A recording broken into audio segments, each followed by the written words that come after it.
It's easy to recreate John Bonham's drum sound on a so-called Bonham kit, with appropriate drum sizes, heads and tuning. But can you still do it on a standard-sized modern drum set? Let's figure it out.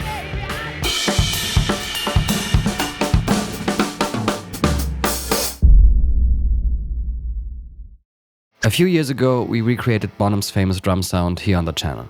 Back then, we did it all correctly and got our hands on a Ludwig drum set with a 26-inch kick, 14, 16 and 18-inch toms and a genuine 14x6.5 Supraphonic snare, along with the set of Paiste 2002 series cymbals. We used all Remo-coded Emperor heads and tuned and mic'd everything according to the rules a true Bonham fan would know by heart.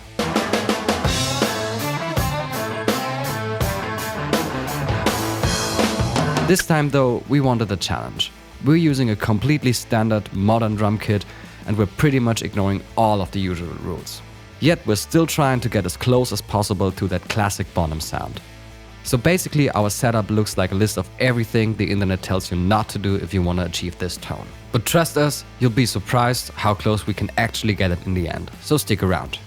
The kit we're using is a modern Gretsch Renown with a 22-inch kick, 12, 14 and 16-inch toms together with a 14x6.5-inch Brooklyn hammered brass snare. Hey, at least we got the snare size right. For the kick we used a coated Remo Power Stroke 3 Better head with a felt strip for muffling and a Power Stroke 3 Renaissance without a felt strip on the Reso side. Both heads are tuned medium, but the Reso head is just slightly higher.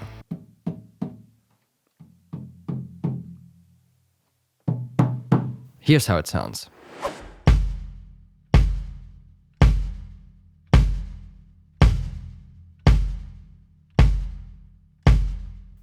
As far as the snare goes, we kept the head that was on it, a Remo-coded Ambassador X14, and Pascal matched it to Bonham's tuning. It sounds just like this.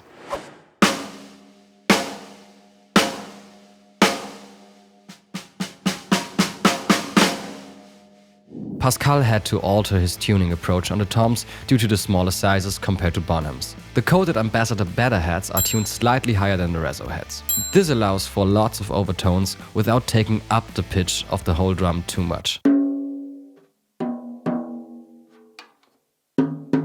Here's how they sound.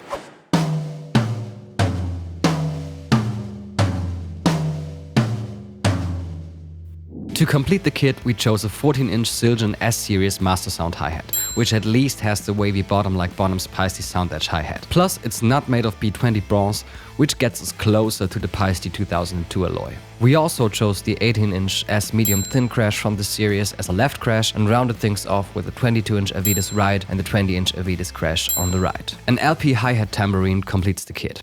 Now forget about all of what we just said, close your eyes and listen to the kit.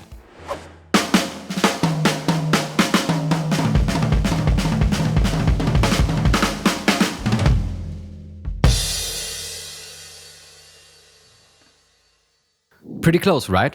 Here's Pascal's version of Immigrant song played on this kit.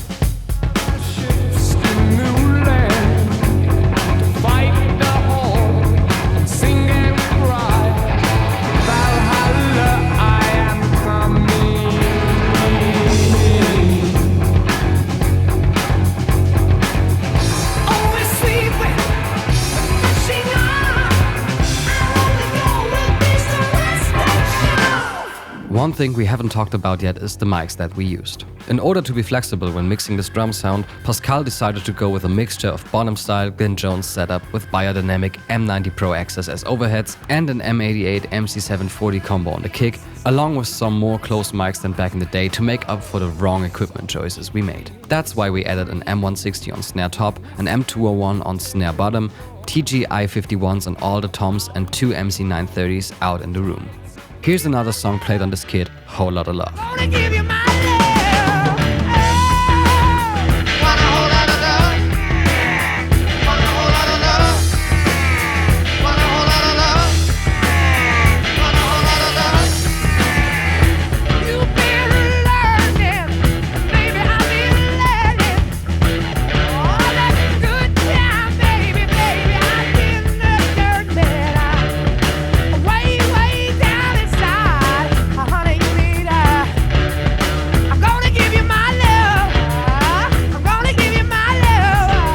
fact that we got so close using equipment that you'd never think should be able to produce a John Bonham drum sound goes to show that we are often deceived by our eyes when we're talking about drums and sounds.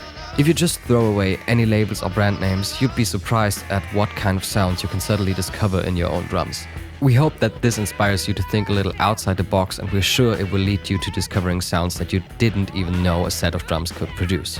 If you liked this video, please hit the like button and subscribe to our channel if you haven't already. Also, tell us in the comments what you think about our approach in this video and if we made even more mistakes. Till next time.